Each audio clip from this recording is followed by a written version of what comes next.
14 अगस्त हमने किस तरह मनाई? किसी को पता है 14 अगस्त क्या है? कोई उसकी गहराई में क्या किया हमारे बच्चों ने? आप भी साथ ही थे, मैं भी साथ ही था।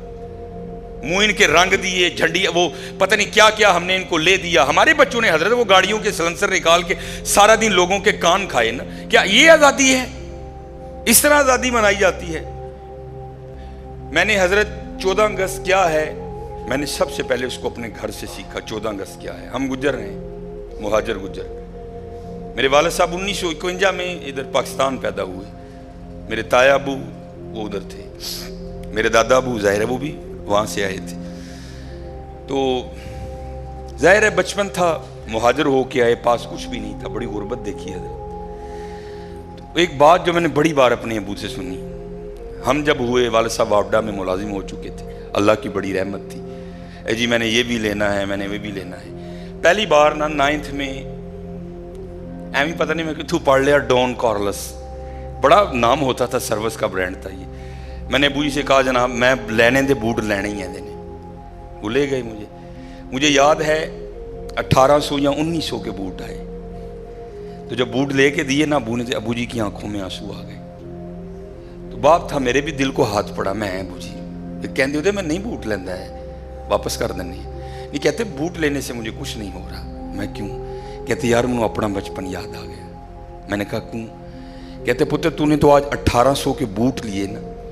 जब हम इंडिया से पाकिस्तान मुहाजिर हो के आए थे ना, तो हमारी गुर्बत का ये आलम था कि सारा बचपन कभी मैंने शलवार नहीं पहनी थी। माँ कमीज इतनी लंबी सिलवा के देती थी कि हम शलवार का काम भी कमीज से लिया करते थे। ये था हजरत 14 अगस्त। उनकी रूहें भी कब्रों में तड़पती होगी जिन्होंने हिजरत की थी। और कभी ये कभी को बाबा मिल जाए ना यहां बैठा, उसको कहना यार बताओ 14 अगस्त को हुआ क्या क्या था। ये एक फिगर है और लिखने वाला कहता है इससे ऊपर जा सकते हैं, नीचे नहीं आ सकते कभी भी। कहते जब हिजरत हुई ना तो 90,000 मुसलमान औरतों की इज्जत लूटी गई। हजरत 90,000। और वो कहता है इससे ऊपर जा सकते हैं, नीचे नहीं आ सकते। ये है उसका हासिल। डेक लगे हैं, गाने बज रहे हैं, मुंडे नाच रहे हैं। हजरत अगर किसी रक्शे पे कुछ 4 बीबियां बैठी हैं, सब लड़कों ने अपनी बाइकें उसके पीछे लगा रखी हैं। ये था 14 अगस्त, इसलिए लिया था पाकिस्तान। आज किसी सरकारी दफ्तर में चले जाओ, बगैर रिश्वत के काम ही नहीं हो सकता तुम्हारा, इसलिए लिया था पाकिस्तान। वो इतनी गिरावट आई पाकिस्तान में, ठीक है बड़ी बड़ी बुरी कौमें होंगी, लेकिन हमारी गिरावट का ये आलम है कि अल्लाह मुआफ फरमाए कुत्तों का गोश्त भी हमने होटलों में लोगों को खिला दिया। ये है 14 अगस्त, ये है 72 साल बाद पाकिस्तान। और खुदा का वास्ता गोश करो, मैंने यहां से सीखा कि ये एक मुहाजिर का ये आलम है। पता नहीं लोगों पर क्या क्या गुजरी होगी कि गुर्बत का ये आलम था। कहते कभी हमने अपने बचपन में शलवार नहीं पहनी थी। तुम्हारी दादी कमीज इतनी लंबी सलवा के देती थी जिससे शलवार का भी काम चलता था। अबू जी कहते कभी बचपन में हमने पाँव में जूती नहीं पहनी थी। मेरे अबू और बड़े अमीर थे पीछे कश्मीर में। अबू जी बताया करते थे जब हम मुहाजिर होके आए इतनी गुर्बत थी कि जब हमारे घर में दाल पका करती थी ना, तो मैं मजाक के तौर पे अपनी अम्मी को कहा करता था अम्मी जी उनको कच्छा भी तो दो ना। उन्हें कहना क्यों? ए हुण मैं देश की छाल मार के दाल का दाना कट के ले आना। इतनी गुर्बत देखी इन लोगों ने, किस लिए? हमारा पाकिस्तान। लेकिन आज पाकिस्तान के जो हालात हैं वो सब आपके सामने है। इसलिए मेरे दोस्तों, ये इमरान खान ने ठीक नहीं करना, ये नवाज शरीफ की जिम्मेदारी नहीं है, ये आपकी और मेरी जिम्मेदारी है। ये आपकी और मेरी जिम्मेदारी। छोटी छोटी बातों का ध्यान रखो, इस हार अपना रोल प्ले करो। हजरत अपना रोल प्ले करो। वो बड़ी मशहूर बात है ना कि जब नारे नमरूद जलाई गई ना, तो हजरत इब्राहीम अलैहिस्सलाम को आग में फेंकने की बारी आई, तो आग इतनी बड़ी थी, अब वो सोच में पड़ गए आग में फेंके कैसे? आग की तो करीब जा ही कोई नहीं सकता, इतनी बड़ी हमने आग जला ली। क्योंकि शैतान मुजस्सम होकर, मैं मुख्तसर सुनाऊंगा, उसने आकर ना गुलेल मिंजनीक बनाने की जो तकनीक है ना वो उसने नमरूदियों को बताई। मिंजनीक बनाओ, एदे इब्राहीम अलैहिस्सलाम को बना के ना सुटो। तो लिखा है कि जब वो आग जल रही थी ना, तो एक चिड़िया अपनी चूंच में ना पानी ला के ना वो नारे नमरूद पर डाल रही थी کہ یہ آگ بجھ جائے. کسی سیانے نے پوچھا, او چڑیا وہ اتنی بڑی آگ تو بجھا لے گی؟ وہ دیکھ تو صحیح آگ کو, یہ تیرا جو تیرا ایک قطرہ ہے یہ کیا معنی رکھتا ہے اس آگ کے لیے, تجھ سے نہیں بجھے گی. تو مولانا روم فرماتے ہیں وہ چڑیا کہتی ہے مجھے بھی پتہ ہے نہیں بجھے گی, لیکن کل بجھانے والوں میں نام تو ہوگا نا.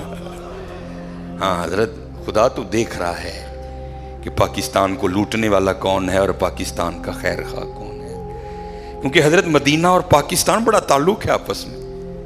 مدینہ شہر, پاک پاک پاک شہر. پاکستان پاک لوگوں کا شہر, پاک لوگوں کا وطن, پاک لوگوں کا ملک, پاک لوگوں کے رہنے کی بڑی مماثلت ہے اس کو حضرت آپس میں.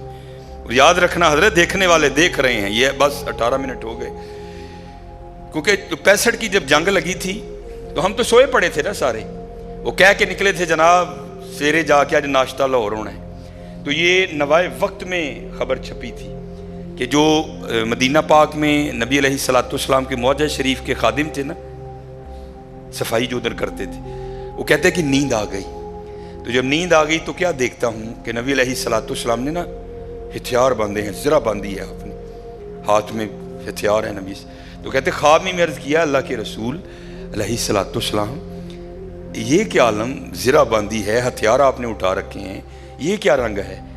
تو نبی علیہ السلام نے فرمایا ہندوستان نے میرے پاکستان پہ حملہ کر دیا ہے, میں پاکستان کی مدد کے لیے جا رہا ہوں.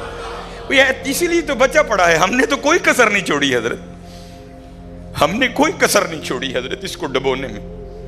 یہ تو مدینے والی سرکار کی نگاہ مبارک کا فیض ہے کہ یہ پھر بھی کھڑا ہے. ہم نے کوئی کسر نہیں چھوڑی ہے, ہم نے کہی. اور جب میں اکثر سنایا کرتا ہوں کہ جب محمد علی جناح رحمۃ اللہ تعالی علیہ کو حکم دیا گیا نا انگلینڈ میں, بڑا خوبصورت واقعہ ہے, میں بس اس کا اینڈ ہی سناؤں گا کہ جاؤ جا کر پاکستان کے قیام کے لیے کوششیں کرو. 3 گروہ تھے جن سے لڑائی لڑنی تھی, ایک تو ہندو, پھر انگریز, تیسرے اپنے مسلمانوں میں ہی بڑے تھے اس وقت جنہوں نے حضرت بڑی تحریک چلائی پاکستان کے قیام کے خلاف. مسلمان تھے, داڑیاں بھی تھیں, امامے بھی تھے ان کے سروں پہ, خطبے بھی دیتے تھے, واز بھی وہ کہتے تھے, بڑی تحریک چلائی انہوں نے پاکستان کے خلاف. اب تینوں سے لڑنا تھا. تو محمد علی جناح کہتے ہیں کہ میرے دل میں خیال آیا میں کمزور سا آدمی ہوں, میں کس طرح لڑوں گا. تو نبی علیہ الصلوۃ والسلام نے محمد علی جناح رحمۃ اللہ تعالی علیہ کے دل کی بات کو جان لیا. تو حضور نے انگلش ہی میں, حضور تو ساری زبانیں جانتے ہیں نا, آپ نے انگلش میں محمد علی جناح کو کیا کہا, ڈونٹ وری, گھبراؤ نہ, آئی ایم ود یو, میں تیرے نال ہاں. ہاں حضور آج بھی ہمارے ساتھ ہے, اسی لیے تو بچہ پڑا ہے حضرت. ہم نے نہیں کوئی کسر چھوڑی اس کو ڈبونے میں. یہ حضور کا نگاہ فیض ہے کہ یہ اب بھی کھڑا ہے. نہیں حضرت ایس طرح نہ کرو, اللہ سب پہ رحم فرمائے.